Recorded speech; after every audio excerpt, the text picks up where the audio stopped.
which was established in 1972. This meeting is being recorded. As an independent non-profit organization. It aims for the promotion of marine technology in Greece and internationally, applying, enhancing, and bringing the Greek scientists and engineers' competences and spirit into the Greek and international shipping world.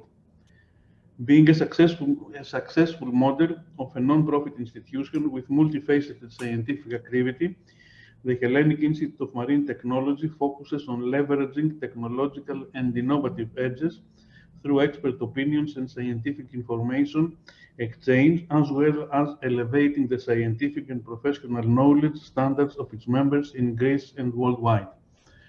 No need to say that all the participants are encouraged to join E.Ν.Τ. Your input is always needed, and I will thank Alpha Marine for undertaking to give this presentation. Andoni, please say a few words about Alpha Marine, and then we may start. As it was already announced, this session is being, it will be on video. Thank you, Stavro, and thank you very much, E.Ν.Τ, for this invitation. Alpha Marine is a consulting company. We have more than 38 years in the industry. And in the last years, we are working on sustainability for many shipping companies, only for shipping companies. And I would like to thank you very much, you personally, for, let's say, organizing this event, as well as Mr. Vozikis and Mr. Liapis. The topic today is a very hot topic, not only for the shipping industry, for the whole industry, is the sustainability. And before we start, I would like to make a declaration that sustainability is a political issue, is a political choice, is not a technical one. It is not a question of whether we can do it, we can be sustainable or not, but whether we choose to be.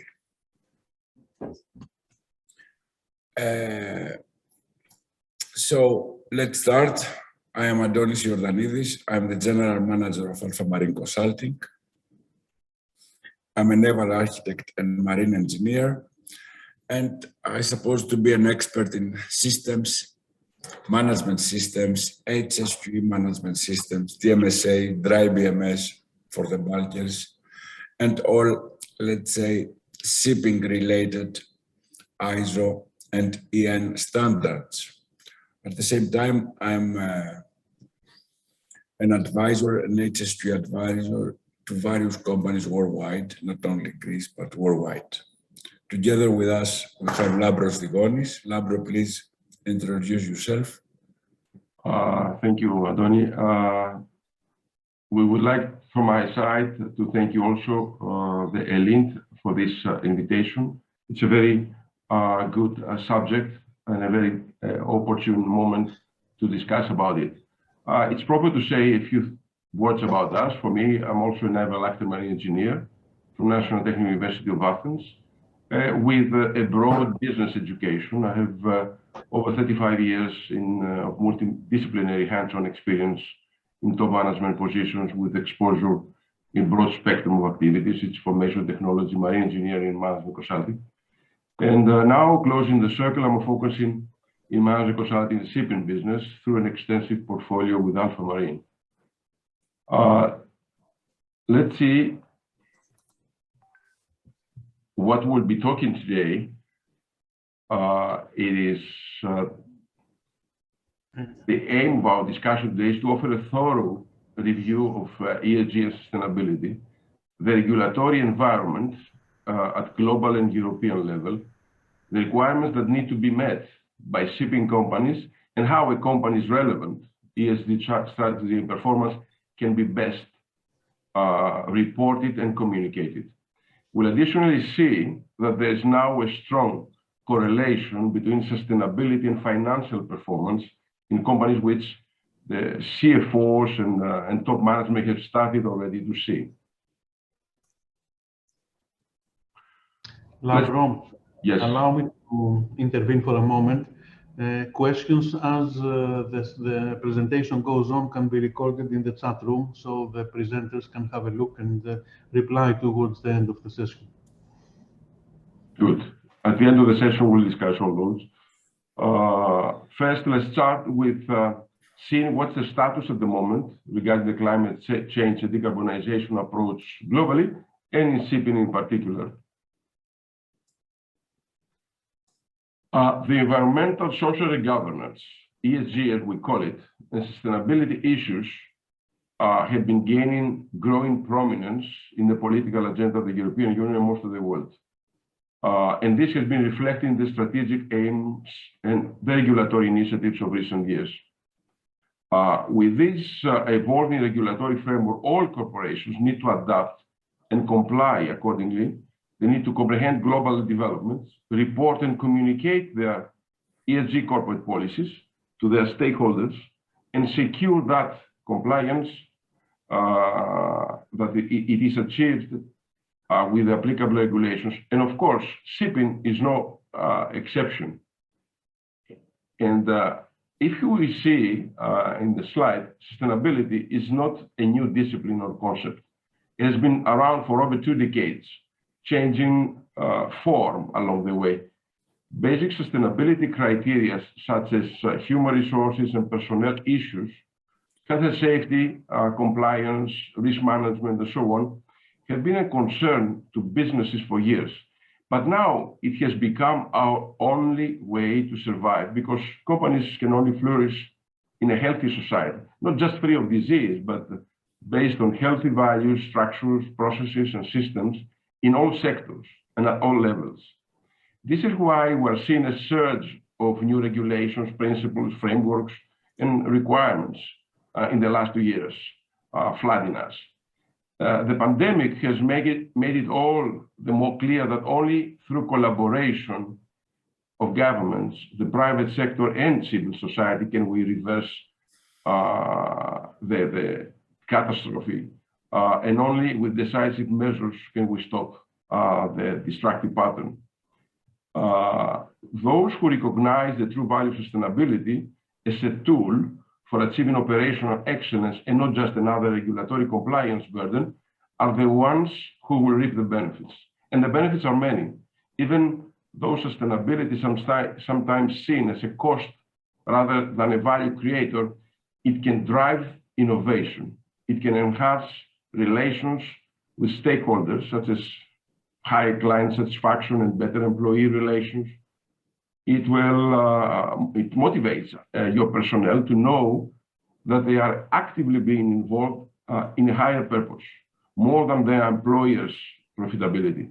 It lowers risks in the value chain. It helps to build a positive image of the company and enhances its reputation.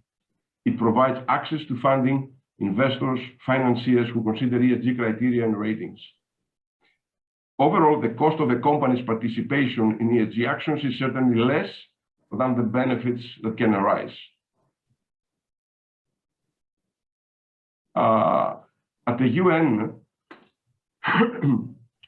Sustainable Development Summit that took place in 2015, world leaders adopted the 2030 Agenda for Sustainable Development, which includes 17 Sustainable Development Goals.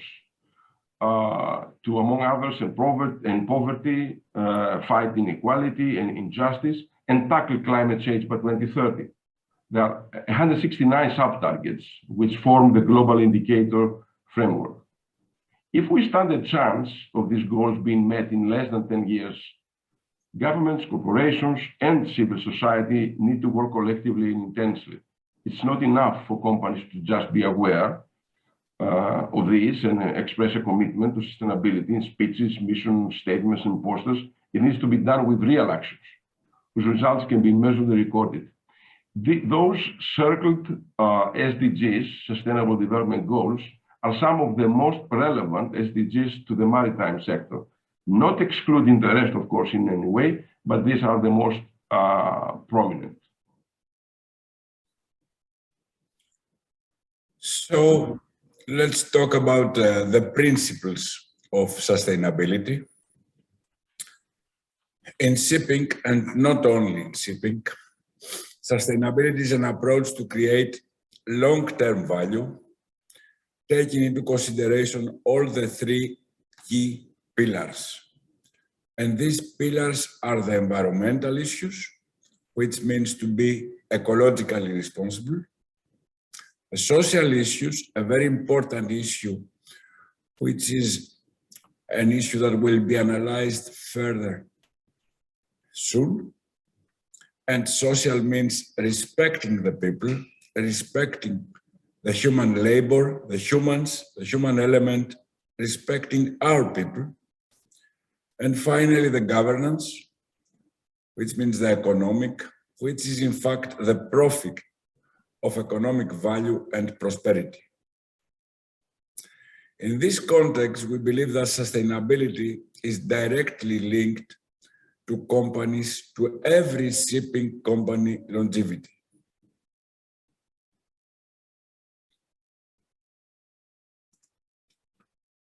Let's see how sustainability has been approached in shipping.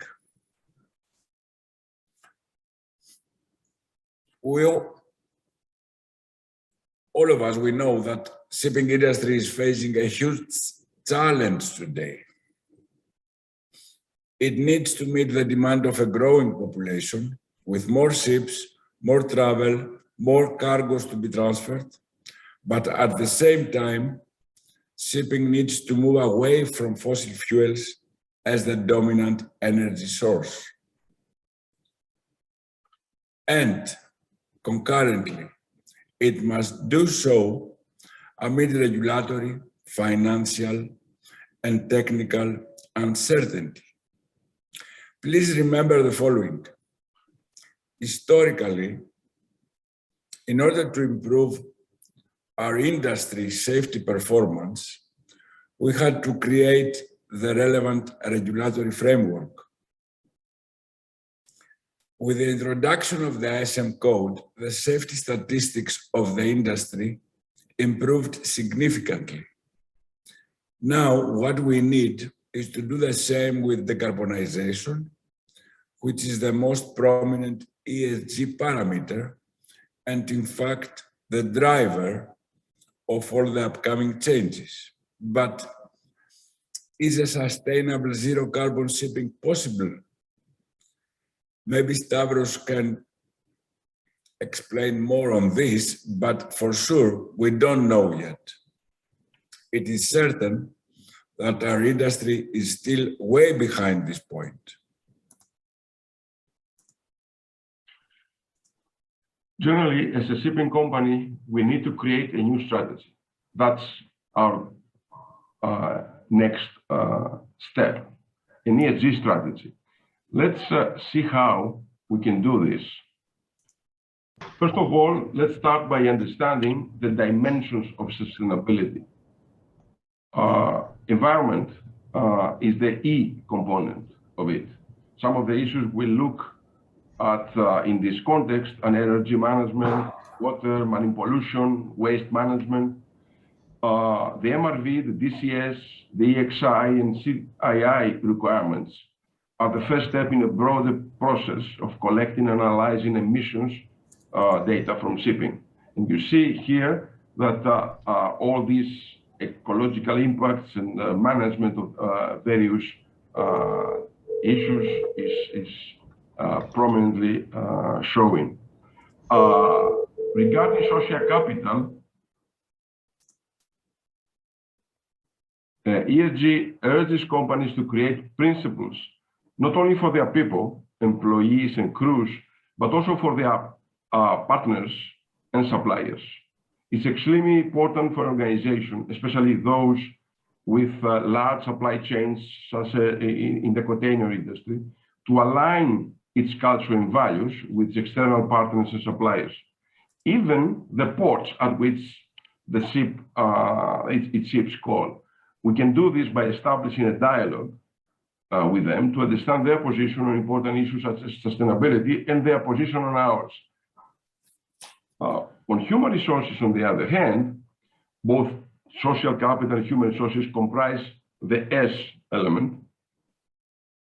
We have seen during COVID how important occupational health and safety was. At the same time, for the first time, the importance of mental health was highlighted, especially for the crews. Well-being at work, both ashore and on board, and work-life balance are extremely important, especially for younger generations whose priorities have changed. A title and a good salary are no longer enough to attract good talent in our companies. The ESG culture forces the companies to discover new ways of approaching their people to motivate them and instill a level of commitment. In fact, making them feel as part of the decision-making process. On the other hand, the G component, the governance component, has two parts. The first is the business model and innovation. And we can see here that the ESG brings a new era in the business community where maintaining competitive advantage requires companies to transform their business models for sustainability.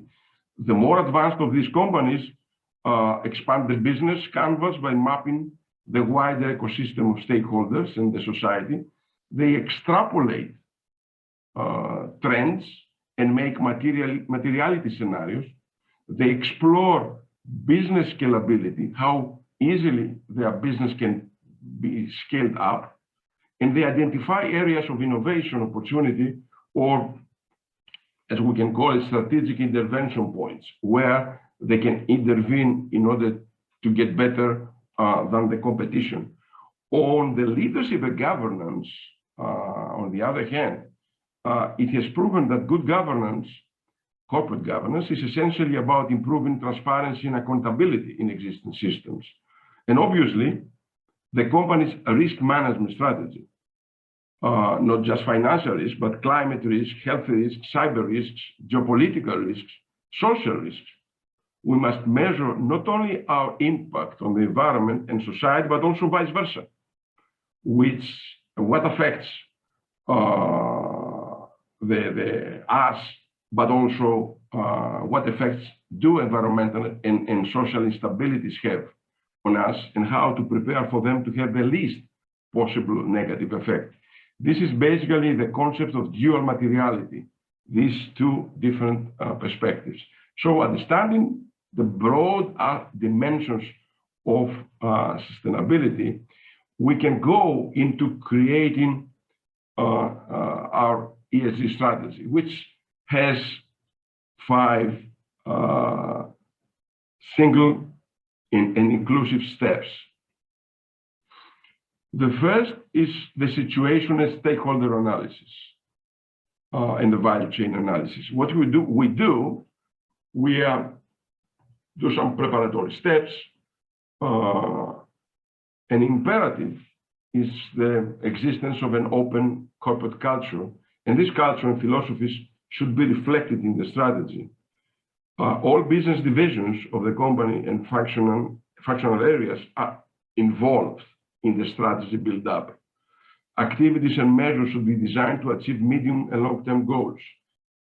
If we have these, then we can assemble the team, train them, and assess their readiness, and do some predictive risk analysis, some benchmarking, and stakeholder mapping. The main questions we ask here for the first step is, where do we stand? Who of stakeholder needs what? And they want what and how they can influence us. What works for us and how? We can use tools like we can collect internal or external data for this, do some qualitative and quantitative assessments and benchmarking, and we can use what needs to be created, a sustainability team, people that will work on that. So if we have these, the first step, then we can proceed and complete an extensive materiality analysis, prepare a basic sustainability strategy, and do a competitive analysis. What does it mean? It means that we define some sustainability principles. We define the basic elements of a strategy, and we can see that our core competencies conform with these. We have the core competencies for that. We set up some KPIs and collect the data by asking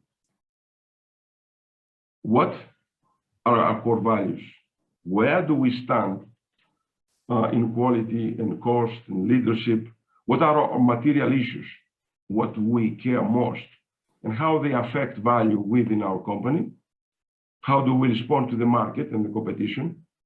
So getting answers to these questions, it's very, very important, using tools like benchmarking, materiality analysis, and so on. But this is at the board and CEO level.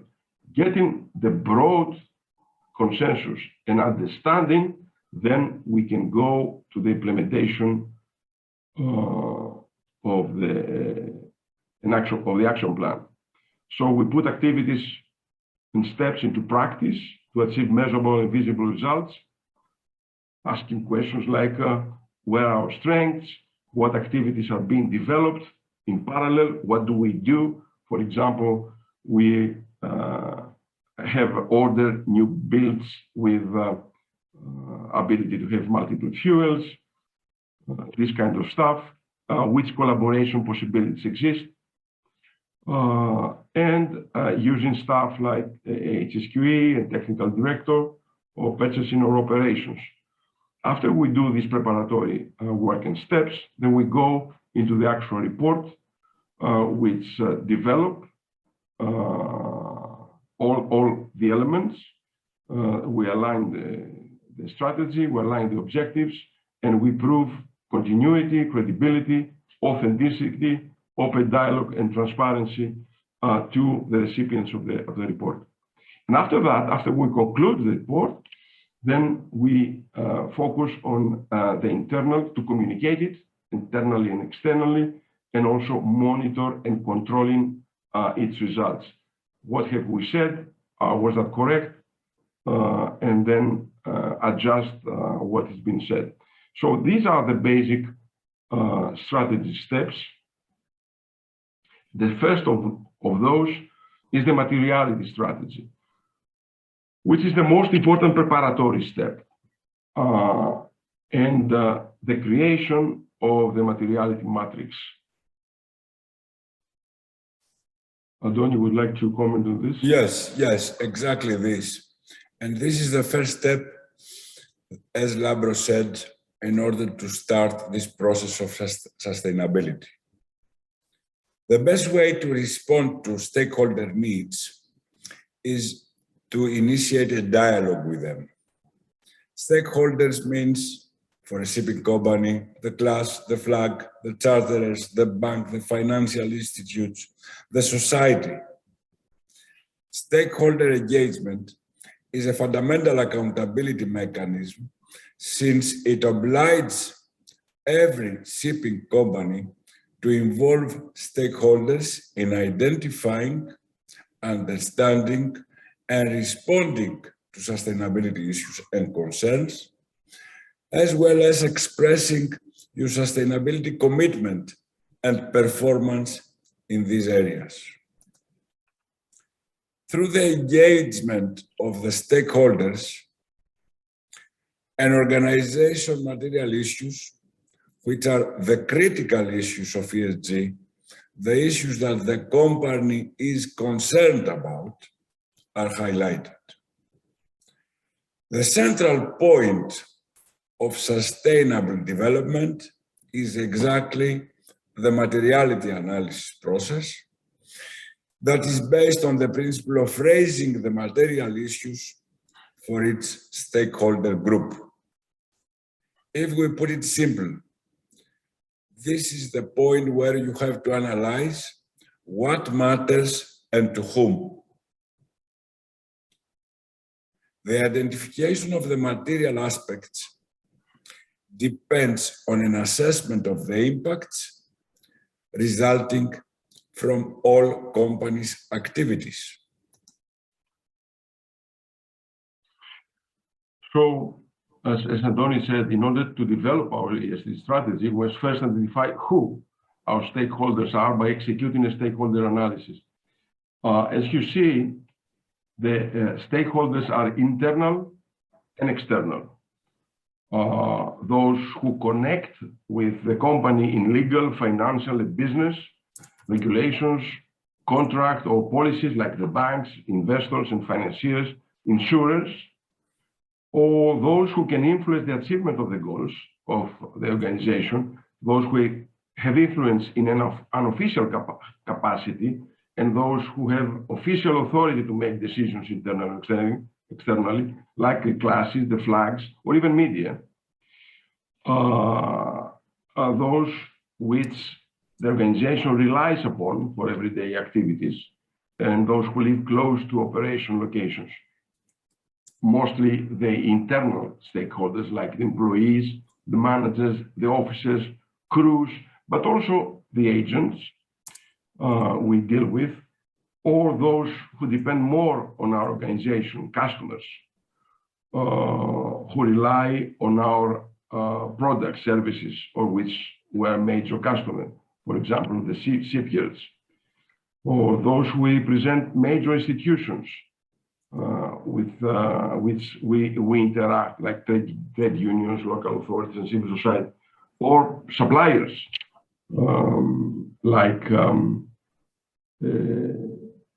or clients like charterers, oil majors, and so on. So all these are classified in internal and external stakeholders. And after that, we create what we say we label a materiality assessment matrix. Materiality matrix looks like this. And this was reproduced by Wilhelmsen ESG 2020. And you can see the materiality matrix. The two axes are according to the importance of the Wilhelmsen or the importance to the stakeholders. And we can see that they are simple but very, very important topics with more importance to one or the other axis. And we can see, for example, that to most importance for those are health and safety and well-being, ethics and anti-corruption, cybersecurity, data protection, business offering, model innovation. So this is the kind of graphical depiction we do in our materiality topics, the topics that the company is mostly concerned about. And this is the way we show that. So we've seen the general how companies are going to be forced to confront ESG as a requirement of doing business. ESG is also a financial issue after all. Let's see how these ESG strategies are linked with the company's performance, which is the main question for now.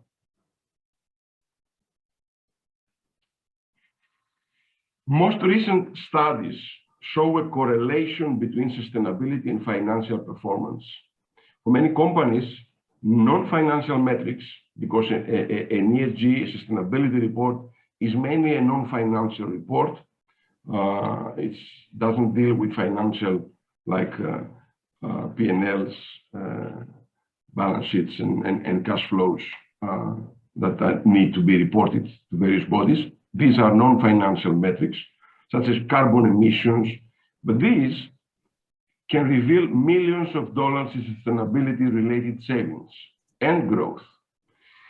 The approach that has emerged over the past few decades is more connected to economic performance because a company's environmental footprint, labor conditions, and board oversight can influence financial results through the ESG. This value creation through a strong ESG proposition is demonstrated in 5 areas. And we can see from left to right, investment and asset optimization. And for example, enhance investment returns by better allocating capital to better designed ships, for example, or infrastructure. Productivity uplift, for example, boost employee motivation and attracting talent. Then regulatory and legal interventions, achieve greater freedom through deregulation. Cost reductions directly apply to cost reductions. For example, lower energy consumption, better waste management. And top of the line is the top line growth. We can have through this more client, better access to resources. But we have to see this and understand it. I don't know how many of you are having financial knowledge, how many are CFOs, but a very, very common misunderstanding is that we don't see the connection. We don't see the connection between ESG and financials. Why? That's because either we're thrown off by the language and metrics used by the sustainability guys. In finance, we talk about EBIT, EBITDA, return on investment, and so on. But sustainability people focus on measures such as reduction of emissions. There's no common language to connect those two. Maybe it is that we don't understand it because it's a separate reporting of sustainability and financial metrics internally and externally. And indeed it appears there's little clear connection between the two words. Other current management, reporting, and accounting structures that don't cater for a common understanding. Or we might also fall into the same trap because few companies in a sufficient way track the returns on their existing sustainability investments. They don't really track what happens there. Or there is a poor communication between the people in charge of the sustainability initiatives in various units.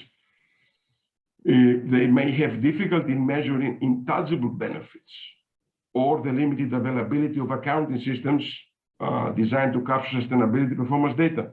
Yes, this might happen. Also, a possible cause of this misunderstanding is that they use, when we measure the returns of different metrics by different units, and the finance department believe that the monetary benefits are not sufficient to warrant tracking them. So they don't really bother of measuring those. Indeed, such a disconnection is evident in shipping companies' day-to-day operations now. So it all comes on how we measure the links between return on sustainability. And this is the way we measure those. The methodology is simple, and it's not ours. It has been first coined by New York University Stern. And we first identify the current sustainability strategies through the materiality matrix we talked about before. For example, several strategies are easily identified: waste management, energy consumption, better organization. We can measure this kind of we can identify first those, and then we start measuring, because only if we measure, we can manage. Second step, we identify the related changes in operational and managerial management practices. In many companies, the practices associated with a given strategy were implemented organically over time, and nobody has a full view of what has changed. For example, for emissions reduction targets, what specific practices has management changed in order to meet them? Is it shifting the fuel mix, or has the management installed energy conservation technologies? If we know what has changed, then we can measure the return on the investment that was made to do this change. Third step, we determine the measurable resulting benefits. We explore the non-monetary benefits and the practice that has changed. Then we see how these contribute to what we call mediating factors. For example, better waste and energy management generally improves operational efficiency. KPIs are included here, measured and evaluated. The fourth step is we quantify those benefits that have been determined before. And then after we quantify, we then add up all those, we calculate the overall monetary value for the company. And finally, as you see, as the links between sustainability and economic performance become clearer, the pressure will mount from investors, boards, and executive leaders to track and report the payoffs. So that picture is still blurred, but we can see how simple definitions can guide us and help us read those. To that end, maybe Labro, this is the most important part of our presentation, because everybody knows that the targets, the decarbonization targets of IMO are probably impossible to be achieved. But here we will present the mediating factors, the benefits, the real benefits for every shipping company if involved in sustainability exercises. Please continue, Lambros. Sorry for that. To this end, we have discovered 9 drivers of corporate financial performance and value creation, which can be bolstered by sustainability strategies. These drivers are called mediating factors. Good management of any type can, of course, improve financial performance through the mediating factors. However, good management of sustainability risks and opportunities is one of the most powerful ways to do so. Let's examine those mediating factors one by one. Innovation. A focus on sustainability can spark innovation in design, in process, and services. Operational efficiency. A sustainability strategy can improve operational efficiency and thus cut costs by reducing waste and the use of natural resources, of course. In our maritime territory, efficient port reception facilities and circular economy initiatives could foster local communities' prosperity, excuse me, and support the business of sectoral clusters. On the other hand, the sustainability reporting and accountability could be drivers of corporate efficiency, provided, of course, that there is strong cooperation between the company's sustainability and its stakeholders. Corporate sustainability, we mean the leadership, the vision, the metrics and goals, and the stakeholders. Sharing a common sustainability vision and culture, top down to all the company's personnel and crews, can drastically improve the business performance. And that this is a very important message. Addressing the development of a common culture with a shipping company is a challenge together with sustainability that we're facing. In the same wavelength, investors and banks are now trying to understand how ESG and other non-financial measures, metrics, we could also say, are shaping its company strategy, operations, and long-term prospects. And they try to rate their risk. For example, issues like protection of marine environment, climate change impacts, crew welfare and well-being, improvement of the seagoing experience and life on board the vessel, application of high health and safety standards. We've seen that in COVID situations, in minimization of incidence ratios, business ethics and transparency regarding the corporate structure, relationship, for example, between holding management and ship owning companies, anti-bribery and anti-corruption practices. All of those issues can highly affect the operations of the vessel and the long-term sustainable growth of the company. And these are now being measured. Company resilience. Investors and charterers are now trying to target a new and different generation of entities which focus on ESG performance and directly link the ESG to their long-term sustainable development and growth. This perception has not only been strengthened during the COVID-19, but it's growing. To give you an example, a very recent HSBC analysis showed that companies with high ESG ratings were more resilient to the economic shock caused by the lockdowns of COVID.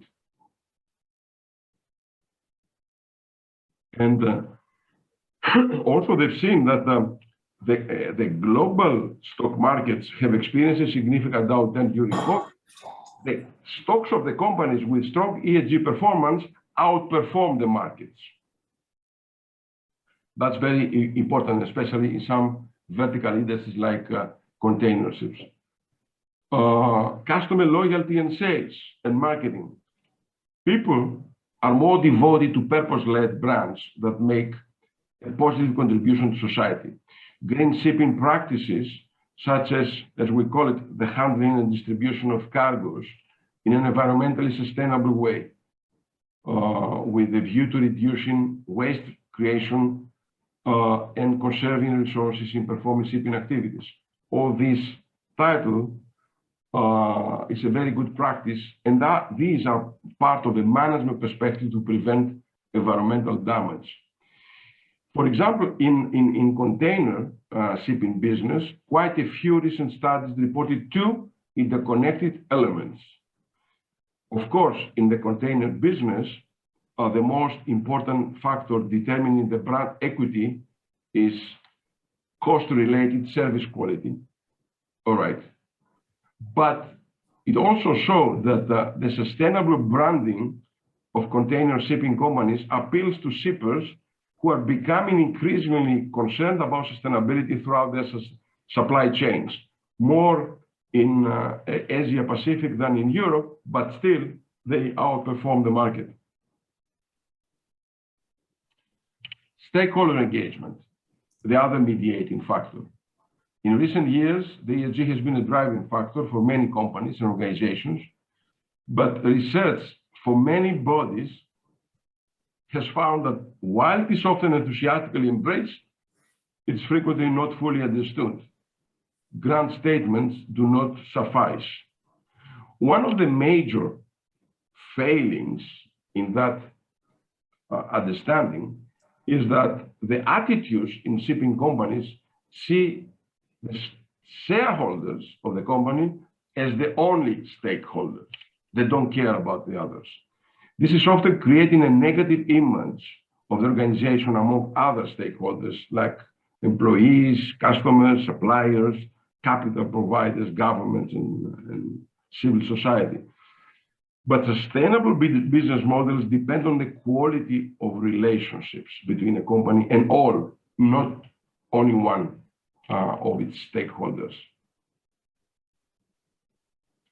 Supplier relations are also a very important mediating factor on how sustainability improves performance. Relationships with suppliers are often solely transactional. You give me, I give you. But a sustainability focus can foster a broader and more fruitful partnership. For example, in the industry, we see that cost reductions reported by 30% of responders are good results of these relations. Innovations and access to new categories and price premiums owing to differentiation and improved procurement metrics are benefits from a better supplier relationship. Risk management, very, very important. ESG performance is correlated to traditional shipping industry risks, including accidents, vessel detentions, pollution incidents, and financial loss due to fines or reputational damage. But it's also linked to new emerging risks related to corporate governance and social factors that define how sustainable the business is and the company's ability to access the financing. As a result, investors now look to integrate ESG-related risk and factors in their investment processes, just like any other risk factor. They count them as in the same way. This has led to the development of ESG ratings performed by agencies who rank the company by their ESG performance, and based mainly on publicly available information.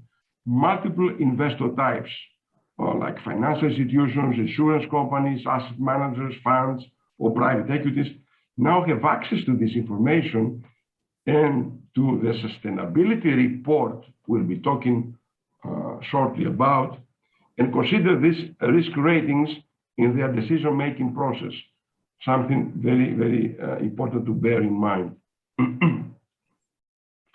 Employee relations. Employees and crews identify more strongly with the company if they believe it is socially and environmentally responsible, increasing their commitment and improving their morale. This is invaluable for a company and a key driver to integrating a common culture to the company.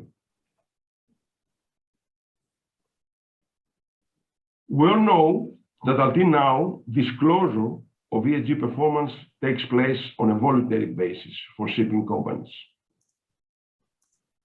However, recent initiatives and regulations are expected to establish a direct link of financing terms with ESG performance in the maritime industry, and the following key drivers are expected to accelerate this change in the shipping industry.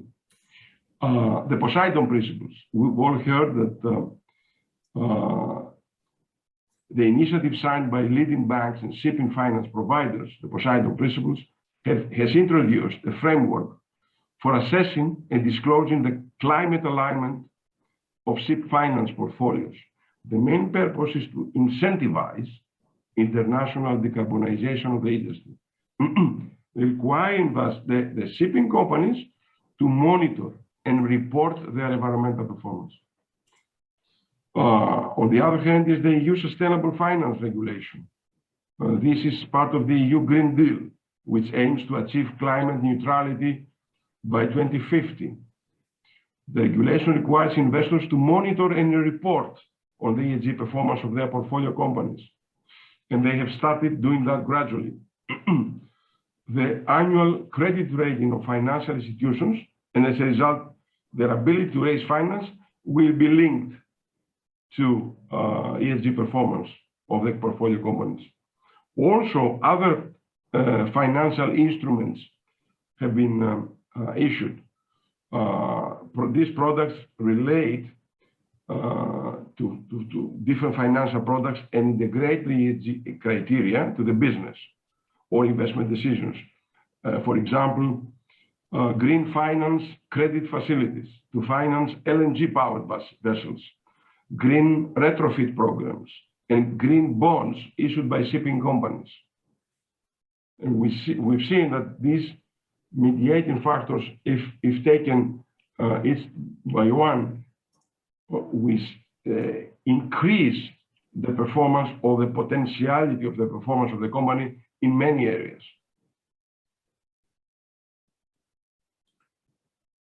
For us, one of the most important of these 9 mediating factors is exactly the people, the culture, and this is an area where the shipping industry can excel. This strategy, the sustainability strategy, needs a glue, the connecting glue between priorities, roles, processes, and people. And what means people? People means that every company should focus on having the right people in the right job with clear objectives and incentives focused on performance. Priorities, which means clarity on company's priorities and principles, which means a cohesive leadership team, which will align the whole organization, every employee, in the same core values, the same mission, the same vision. This alignment is one of the most important issues which is missing from our today's shipping companies. Roles, which mean clear roles for critical decision and appropriate leadership and decision style.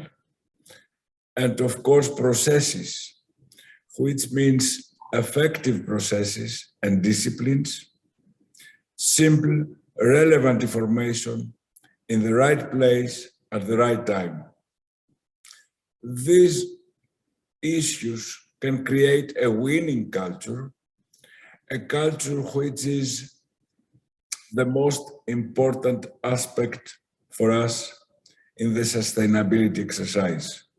A winning culture where everybody within the company will be engaged, will be committed, everybody will be aligned in the same values, in the same vision for the company.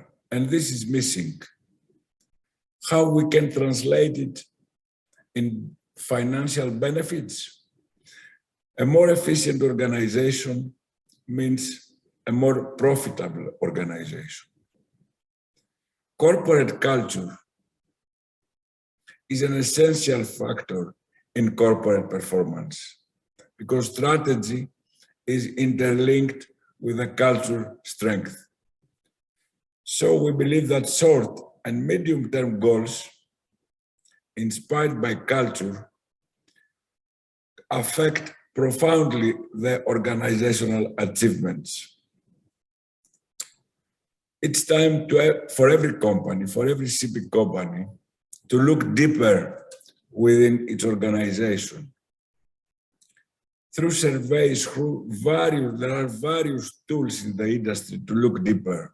You have to look deeper in your company's DNA. You have to find the strong points which are precious and have to remain there forever. And you have to identify the weak points, the points that you need to improve, the points that you need to spend time and effort. And through this exercise, you can achieve the excellence. We can measure culture. You can measure exactly culture. And this is something which is a necessity for our shipping industry.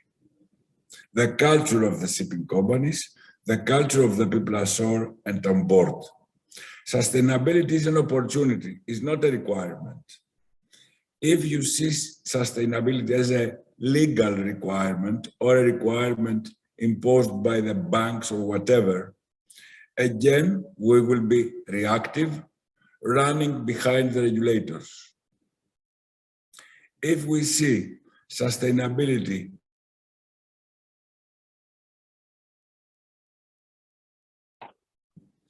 as it is mentioned to changer and a performance improver, then you will see the many, many benefits you can have from this exercise, from this adventure.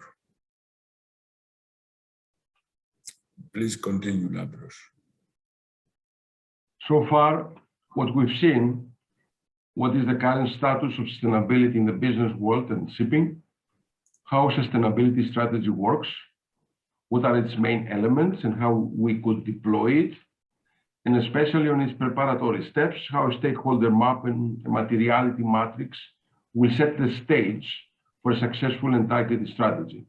Additionally, we've seen how our company's ESG initiative investments create value and how we can measure and improve the returns on these investments, and most importantly, understand how and where they create value, these mitigating factors. Now we can look into the sustainability reporting, which has become more clear that the public disclosure of ESG performance will soon be mainstream, because this is the opportunity not to keep it with yourself, but disclose it, disclose the performance of the company. Shipping companies will need to be prepared to timely collect and report relevant data. As a trend, we see shipping companies moving away from the collection and reporting of large amount of mixed data and going to a more focused mindset of treating ESG data as an asset for performance management, for insights, for the company management, and strategy formulation. And then for delivering targeted messaging to key stakeholders. All these work together. Shipping can run, but can't hide anymore on this. Let's discuss a little bit about this aspect, which is the sustainability reporting. There are certain key enablers which can accelerate the development of an impactful ESG report in the maritime industry. Reports are tailored to maritime industry, and a shipping ESG report should reflect the specific topics of the industry. Standards, applicable standards, GRI, SASB, usually form the basis for preparing a relevant information. However, the content should be further enhanced in order to reflect the industry challenges and the opportunities. In order to do so, a key parameter is to understand the various stakeholder groups and their expectations. Moreover, the report should reflect the strategic action plans that address the key industry challenges as the IMO transition strategy, for example. It's not just the environment, we also have the S and G. And to paraphrase that, it's not only ESG, but it is planet, people, and profit for one-to-one relation. And although the environmental performance plays a significant role over the ESG rating, the other two pillars, social and governance, are equally important. Shipping companies can usually demonstrate high performance records with regards to their social governance without saying a lot about the environmental. It is common that ESG performance, if they're high, can offset the potential poor environmental of shipping companies. But this is not the case. Reaping the opportunity, we can deploy all three aspects. And in this, the technology is the big enabler here. The application of vessel performance management system using sensors on board the vessels and business intelligence tools at the office in order to collect and monitor relevant data is not new for us. The link, however, of the respective data with the ESG performance specific KPIs enables companies to have timely information on their ESG performance on a per vessel basis. Companies that apply such solutions can improve their vessel's performance and at the same time improve their ESG performance and automate their reporting process, creating modern, digitalized and user-friendly reports, highly differentiated from the traditional sustainability reporting. So it's very, very, very important to embrace all elements. Why? Really why? A shipping company might say, yes, I collected data, but I don't really need to report it. There are so many benefits by doing it. Reporting demonstrates a company's commitment to managing its environmental, social, and economic impacts. All right. In doing so, however, it establishes a sound basis for stakeholder dialogue and demonstrates transparency. Reporting can play an important role in managing stakeholder perceptions. All right. And in doing so, protect and enhance corporate reputation. Reporting involves the collection and analysis of data on resource management and material usage and the assessment of business processes. It's a very big opportunity to reassess the business processes in this. And this process can help a company to better identify opportunities for cost savings during the assessment of these processes and revenue generation through more efficient use of resources. Reporting of sustainability information focuses management attention on its approach to sustainability. External reporting focuses not only on the integrity of the data, but also the continuous improvement across many areas of reported performance. Furthermore, the establishment of publicly disclosed performance goals and quantified targets can drive internal change. It helps companies to see a specific internal target. And reporting assists a company to demonstrate its commitment to effectively manage risk, the risk associated with the sustainability performance factor, and communicate how it's managing this risk. A growing number of investors include sustainability considerations, as we said, within the decision-making process.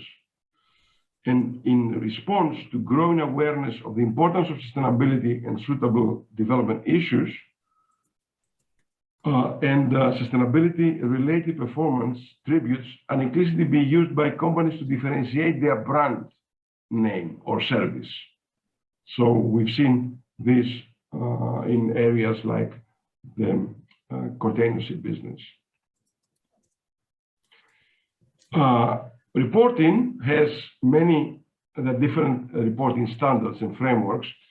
GRI, however, is still the most prominent. 80% of companies worldwide use this.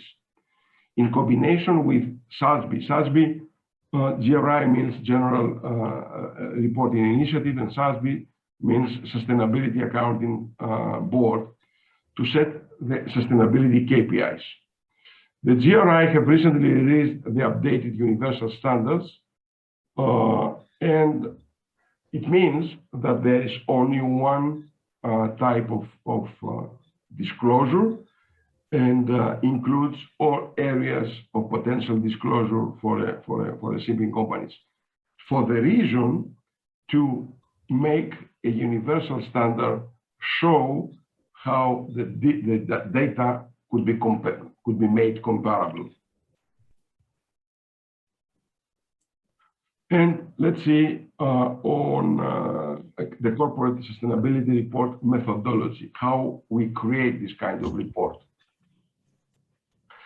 Here we see that, for example, in the transportation sector, different subsectors have different disclosure requirements. Automobiles, auto parts, airlines report on different items. Marine transportation and cruise lines, for example, highlighted, are reporting the same, but also some different. The cruise line report discharge management ecological impacts, which is not a direct report, a disclosure of marine transportation. The report of customer health and safety, very, very logical, because they carry thousands of customers.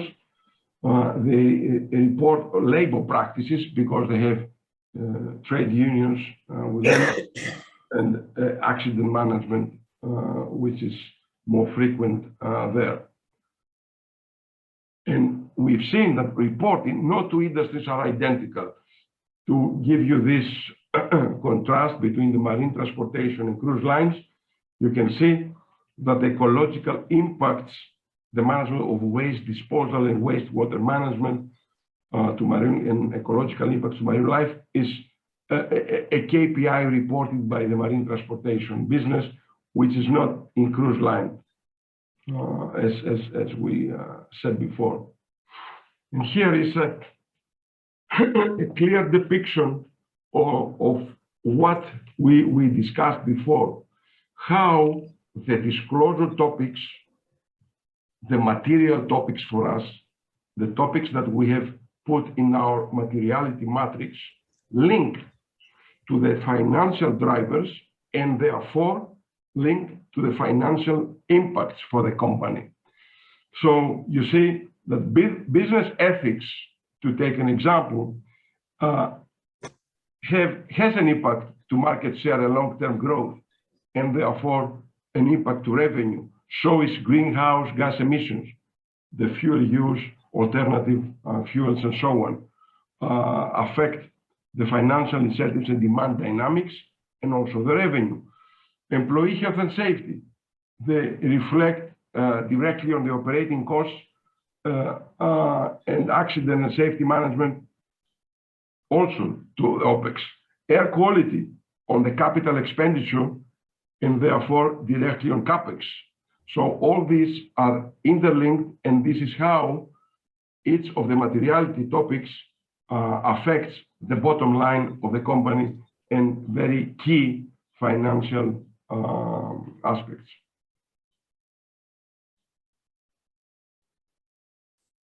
The integration of ESG in the broader business strategy of the company makes it necessary to become a priority. So the people who are involved have to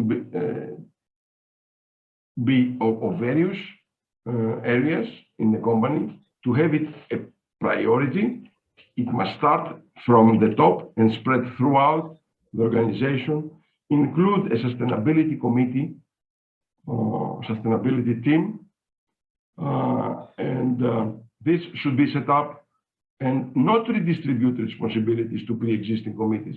It's just a sustainability committee to collect data and work together like a glue with different departments of the company.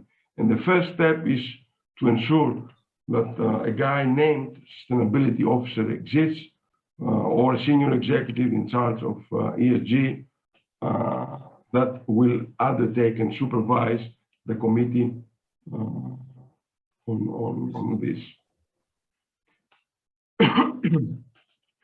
The steps to create sustainability report, the first step is, paramount importance is to have a clear tone at the top. The management should be championing sustainability all the way. The governance in this includes key sustainability working groups, work, health and safety, the steering committee, typically comprises senior management, and the board that holds overall responsibility. A vital step is to identify and engage all the spectrum of various stakeholders, customers, employees, NGOs, whoever is linked with the company. This will ensure meaningful feedback on sustainability performance. What's the message here? Is that the internal commitment and cooperation between departments is what we need. Clarity is the second step. Is required to identify potential economic or ESG issues that may affect our company. The material matters are the governance, anti-corruption, business ethics, regulatory compliance, the environmental. Example, the ballast water treatment plants, climate change emissions, waste management, fuel consumption. This is what we do, identify all the topics we need to deal with in the sustainability report. Social, we need to deal with diversity, talent attraction and retention. Cultural alignment, we might have different cultural issues in our ships. Economic, carbon offsetting, if a company does carbon offsetting, economically, sustainability and performance. And what we do when we identify all this, first, we pin down these topics, we list them down, then we analyze and prioritize, we rank the material matters based on strategic importance, stakeholder impacts, ESG value chain impact, and these are reflected one-to-one to materiality matrix. Then we validate those. We conclude on material sustainability matters and present to board for approval. And after that, we review, we define the common challenges to develop a sustainability report.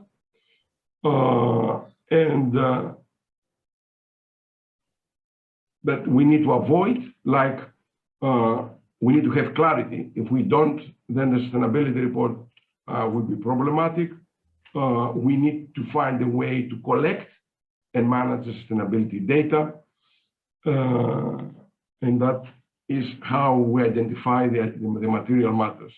Then we deal with the policies, practices, and targets in the sustainability report. Step one, we disclose the sustainability policies and practices. We set out the company policies, the practice and performance in relation to the mitigating factors and the material factors, including both quantitative and qualitative information, and we need to write the text for that. Then we set a short-term and long-term targets for each material factor for subsequent reporting periods. So we organize the data for this and the other period.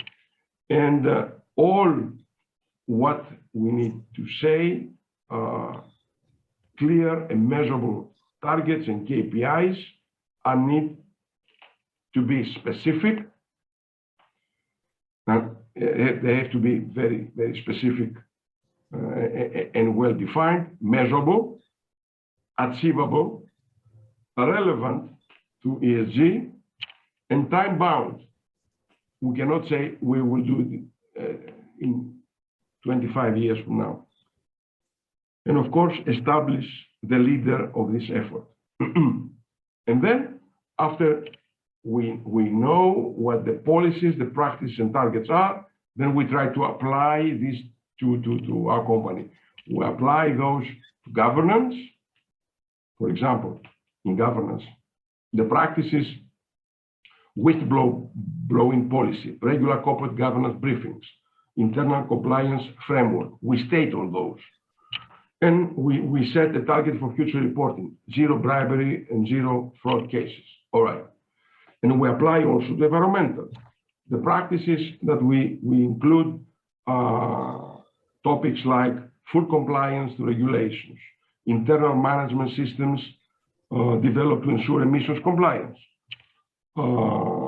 We describe what kind of systems we have. For example, like waste management or other technologies adopted to further enhance the vessel's efficiency. We set also targets here: full compliance with applicable laws, 0 fines, long-term emission reduction target, or completion of ballast water treatment installations. On social, the practice is to talk about safety committee to oversee the safety culture, regular health and safety trainings, that the SMS is in place. We put targets like 0 fatalities, continuous reduction in lost time incidences, accident frequency, and so on. In economic, we also talk about the development of sustainable and cost-effective solutions. And in the report, we deploy those. and target for future reporting, achievement of X turnover or X revenue year over year. And then it comes the data collection. Data collection, we need to implement the appropriate processes, the systems and controls to collect reliable data in line with the sustainability KPIs. What it includes? It includes responsible persons for different tasks. We have to ensure regular checks on progress and collect information in a systematic way because it has to be replicated year over year. When drafting the report, the following principles matter the most. Successful messaging of sustainability issues between all involved, adhering to the reporting standards, effective communication style, and timely delivery. Needless to say that very frequently, different problems occur when trying to collect data because there is no consistency in the data collection, or different departments have different way of measuring data, and these are not easily coordinated. This is a challenge, but it can be easily overcome. And because, Labro, if I may say, a shipping company, it's very rare to be a company where everybody is aligned on the same vision and on the same page. In fact, there are many departments and every department is a silo in a different planet. So the departments have to cooperate in order to collect all this data. And then this brings us back to the cultural item. Always there. So the ESG is the catalyst to make all the departments work together or understand that this is a whole and we need to work efficiently together. Yes, that is a challenge, but there's a good opportunity to resolve it. And of course, at the end, when we create this, in order to generate continuous value from the sustainability program, we need to implement an efficient performance management and control to analyze the data and identify performance gaps against the targets, report the performance to internal and external stakeholders and get their feedback, revise some policies, revise some practices or targets, execute new projects, so these will be included in the next report. Generally, the key features of a sustainability report are very, very few, but very important. The companies have to publish a sustainability report at least once a year, not later than 5 months after the end of each financial year. The report should describe the sustainability practices with reference to 5 key components: material ESG factors, policies, practices and performance, targets, sustainability report framework, and the board or CEO statement. So we need to include these components. And if a company says, I don't have this, it must describe why and what it puts instead. Generally, a report should be relevant, ensure that greenhouse inventory appropriately reflects the emissions of the company and so on, should be complete, all emission sources and activities are included, should be consistent, consistent methodologies to allow for meaningful comparisons.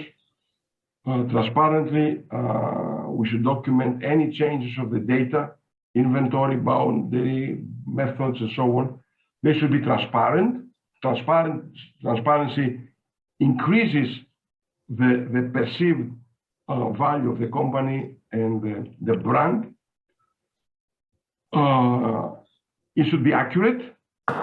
Quantification of the emissions, for example, should have uncertainties reduced as far as practicable, and should be with integrity.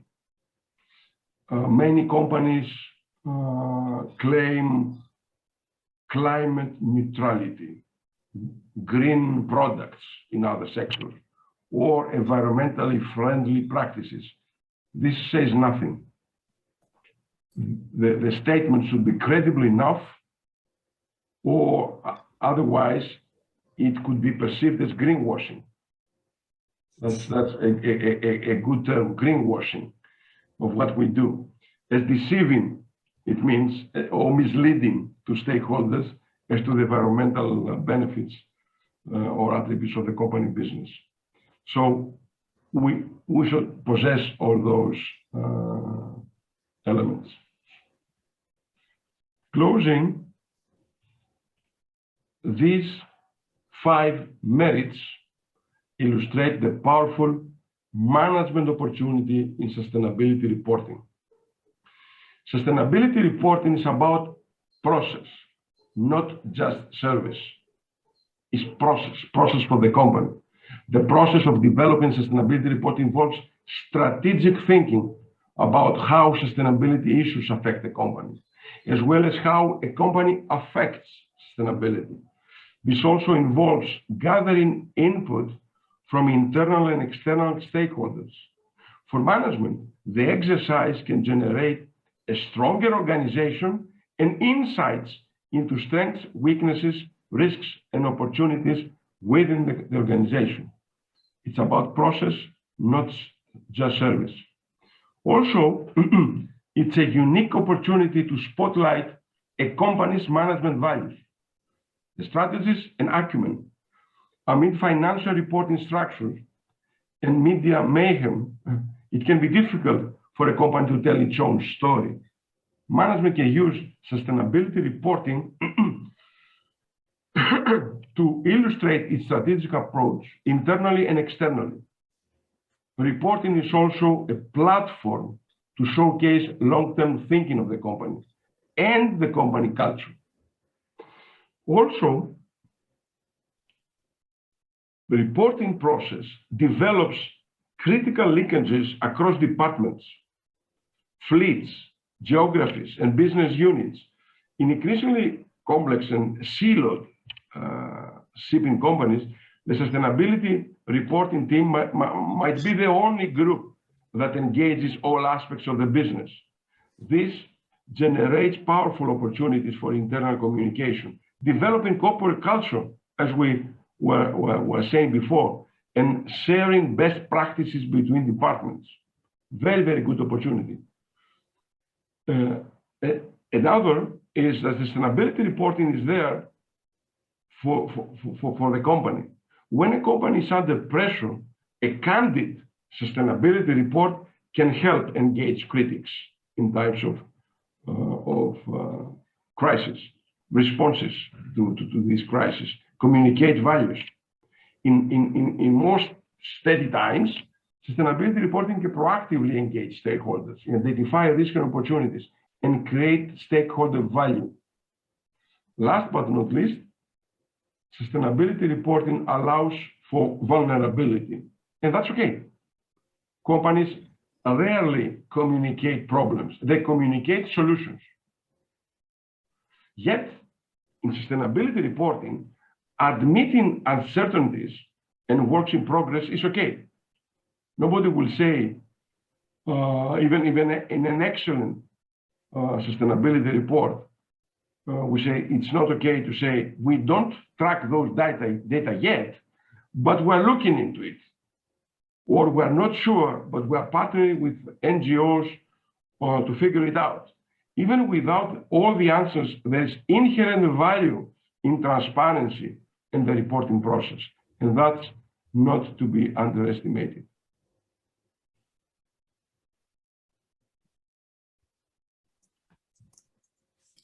Antoni, you would like to? Yes, exactly. And this is the main point. The main point here is that everybody is making ratings to the shipping companies. Your companies are measured by RightShip, by port state control, by the oil majors, by the financial institutes. And they measure whatever they see. We have seen numerous studies which show that companies with high ESG scores experience lower debts, lower capital costs. We believe that ESG is not just window dressing. It is a strategic imperative. As Lambros said, there are uncertainties. Nobody knows how the industry will achieve the targets of IMO. Maybe it's very fair for a shipping company to say that we are not there, we are looking to be there, we don't know how, but it is for sure that every shipping company can look deeper and intervene where they can achieve results. Companies are going to be forced to confront ESG as a requirement of doing business. This is for sure. Do not wait to be a requirement. This is our advice, and this is what we would like to say to you loudly. It's an opportunity. It's not a requirement. Leading companies have already embraced it and are reaping the benefits. So here it is. It is here for everybody to go to this direction. We believe that the three pillars, which means environment, social, and governance, are in fact, can be translated in fact in three P's, which are the planet, the people, and the profit. For me, people should be on the top. And that's all for today.